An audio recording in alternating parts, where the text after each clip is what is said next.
Hello guys, प्रेमाविश sociology point में आपका स्वागत है। समाजशास्त्र विषय की जानकारी के लिए हम अपनी क्लास को आगे बढ़ाते हैं। आज हम आपके लिए बहुत ही इम्पोर्टेंट टॉपिक लेकर आए हैं और इस टॉपिक से अक्सर क्या पूछा ही जाता है, क्योंकि ये टॉपिक परीक्षा की दृष्टि से बहुत ही महत्वपूर्ण है। आज का टॉपिक है प्रीतात्मक अंतःक्रियावाद, सिंबॉलिक इंटरैक्शनलिज्म।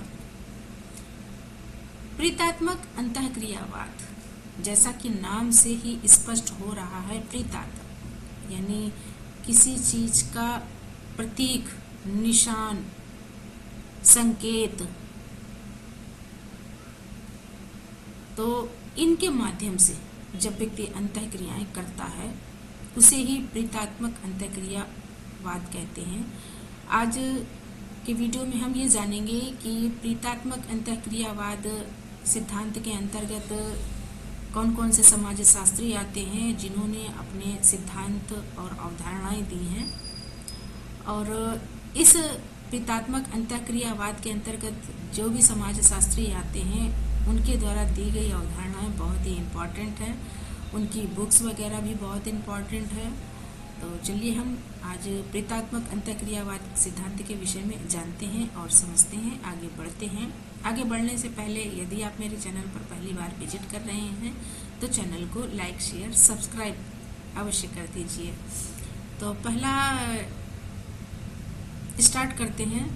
प्रीतात्मक अंतःक्रियावाद समाज के संबंधों का अध्ययन सामाजिक कर्ताओं के मध्य होने वाले प्रीतात्मक संप्रेषण संचार के संदर्भ में करता है, अर्थात प्रतीकों की भाषा। हम जब अपने बातचीत में, अपने विचारों में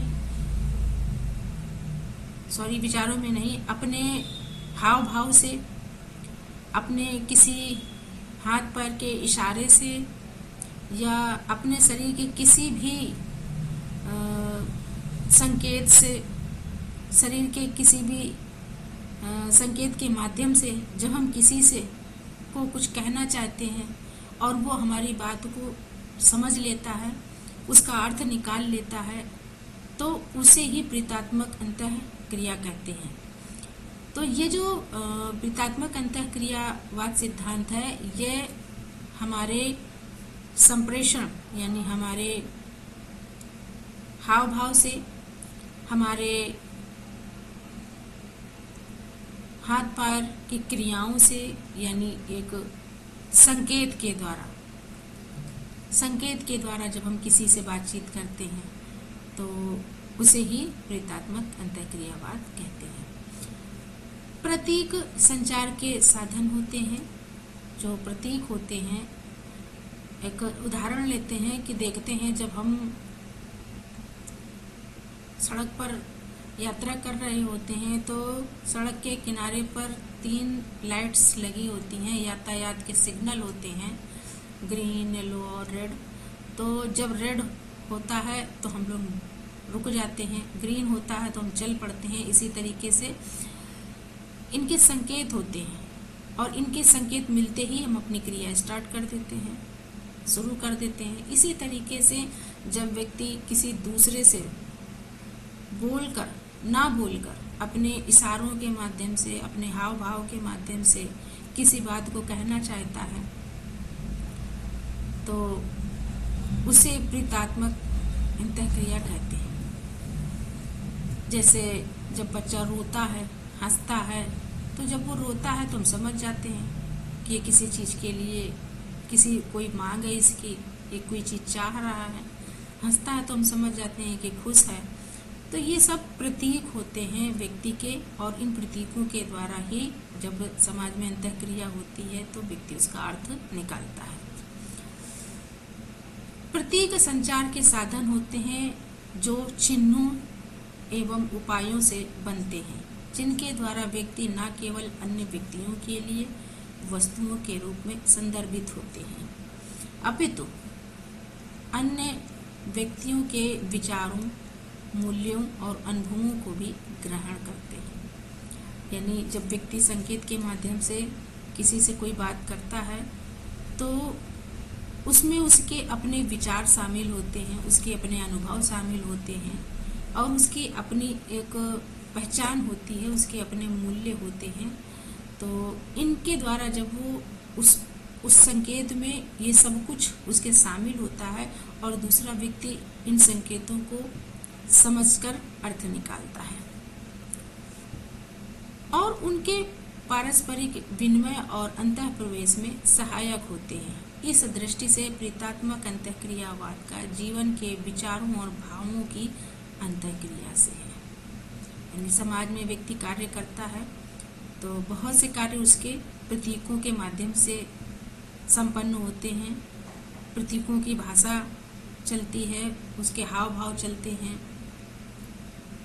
एक जो इंसान बोल नहीं सकता है, उसके पास बोलने के लिए आवाज़ ईश्वर ने नहीं दी होती है, तो वो अपनी बात को क्या करता है, इशारों के माध्यम से बताता है, हाव भाव के माध्यम से बताता है कि उसे क्या चाहिए, वो क्या कहना चाहता है। तो इस भाषा को, जो ये प्रतीकों की भाषा होती है, उसे ही प्रीतात्मक अंतःक्रियावाद कहते हैं, जिसका हम अर्थ निकालते हैं। चलिए आगे बढ़ते हैं।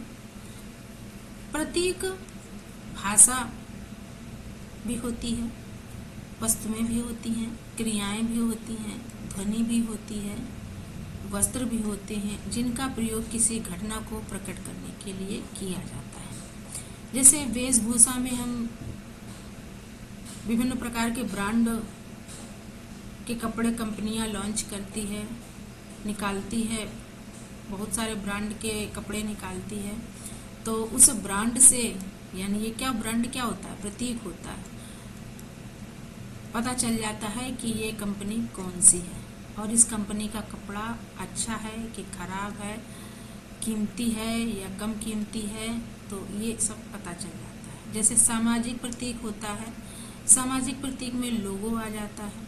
व्यक्ति किसी भी समिति या संस्था से जुड़ा हुआ होता है तो उसका एक लोगो बना लेता है और उस लोगो से ही उसकी पहचान हो जाती है। संदेश चिन्ह होते हैं, यातायात के चिन्ह जिन्हें कहते हैं, और राष्ट्रध्वज जिसे हमारा भारतीय झंडा हमारे भारतवर्ष की शान है और हमारे भारतवर्ष की पहचान है, हमारे भारतवर्ष का निशान है। तो इस तरीके से ये भी एक प्रतीक है हमारे भारत देश का। तो प्रीतात्मक अंतःक्रिया समाजीकरण से जुड़ी हुई होती है, यानी जो प्रीतात्मक अंतःक्रिया होती है उसके द्वारा व्यक्ति कुछ न कुछ सीखता है, जिसमें पियरे बोर्दियू ने भाषा को सर्वाधिक शक्तिशाली प्रतीक माना है। चलिए अब हम आगे और बढ़ते हैं। हर्बर्ट ब्लूमर ने अपने प्रीतात्मक अंतःक्रियावाद को परिभाषित करते हुए लिखा है कि प्रीतात्मक अंतःक्रिया शब्द मनुष्य में होने वाली विशिष्ट विशेषता वाली अंतःक्रिया से संबंधित है। अर्थात व्यक्ति जब अपनी योग्यताओं का अर्जन कर लेता है और उसमें उस योग्यता के द्वारा कुछ विशिष्ट लक्षण उत्पन्न हो जाते हैं, उन लक्षणों के कारण ही एक प्रतीक बन जाता है और इसी से व्यक्ति उन प्रतीकों का सहारा लेता है, जिसको समाज में पहचाना जाता है, उसका अर्थ निकाला जाता है। ब्लूमर के अनुसार एक बच्चा शिशु अवस्था से लेकर युवा अवस्था तक प्रतीकों के माध्यम से, पृथ्वी लिखा है, प्रतीकों के माध्यम से अंतःक्रियाएं करता है।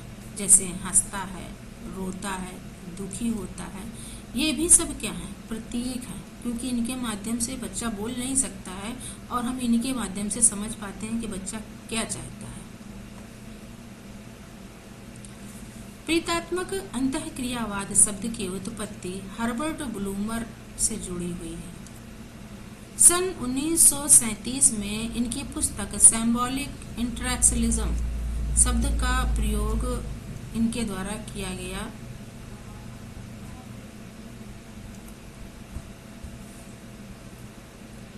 कुछ विद्वानों का मानना है कि इस शब्द का प्रयोग मीड के द्वारा 1934 में सबसे पहले किया गया। तो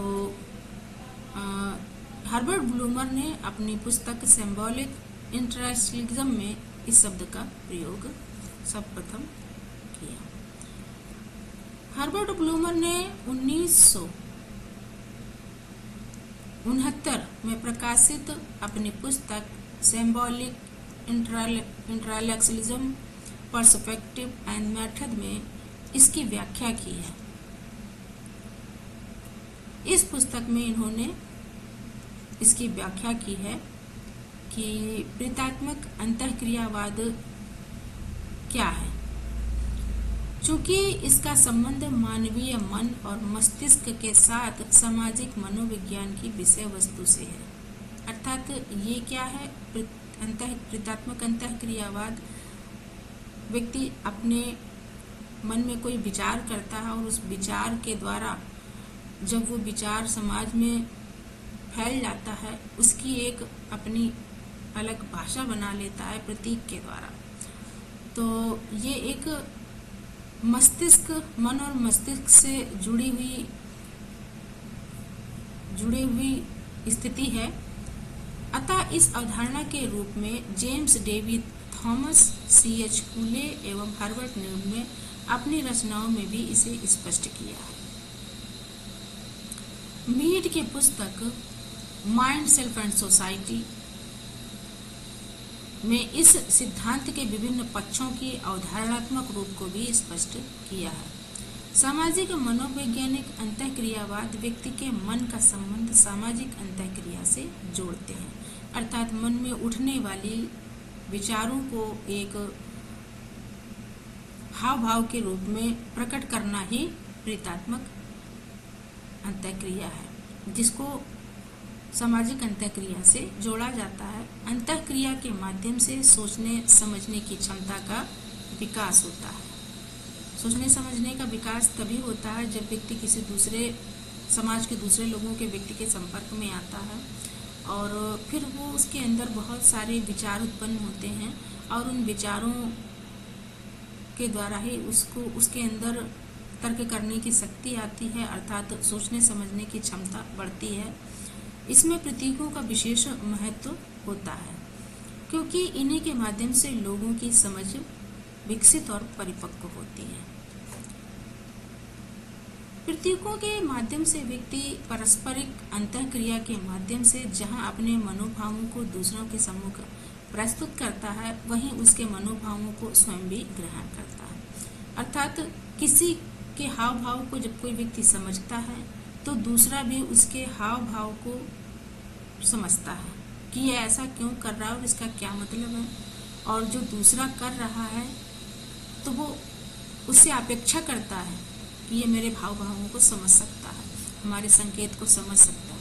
जैसे किसी ने सीटी मारी, अब सीटी मारी तो उस सीटी का अर्थ उसके संपर्क में जो व्यक्ति हैं, जो लोग हैं, जो व्यक्ति हैं, वो उस चीज़ को भली भांति समझ सकते हैं कि इसने सीटी क्यों मारी। तो इस तरीके से जो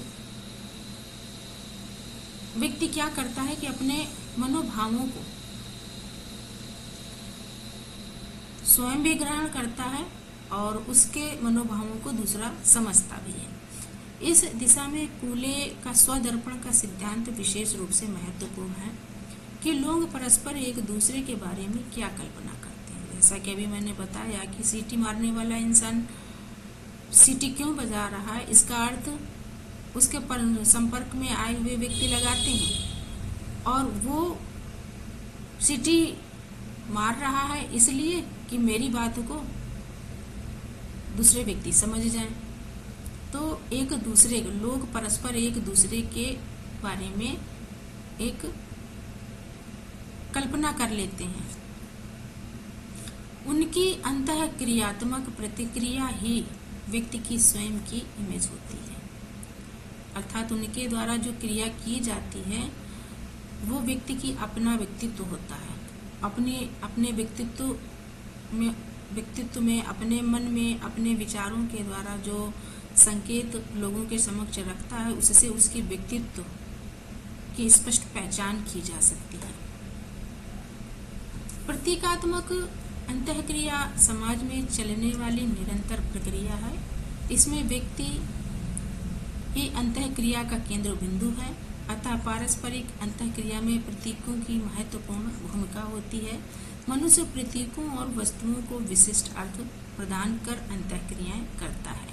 इस दृष्टि से समस्त प्रतीकात्मक अर्थ सामाजिक अंतःक्रिया की व्याख्या और विश्लेषण का परिणाम है। तो जो समाज में परस्पर अंतःक्रियाएं होती हैं, जिसके माध्यम से व्यक्ति एक दूसरे के संपर्क में आता है और इन प्रतीकों की भाषा को समझता है।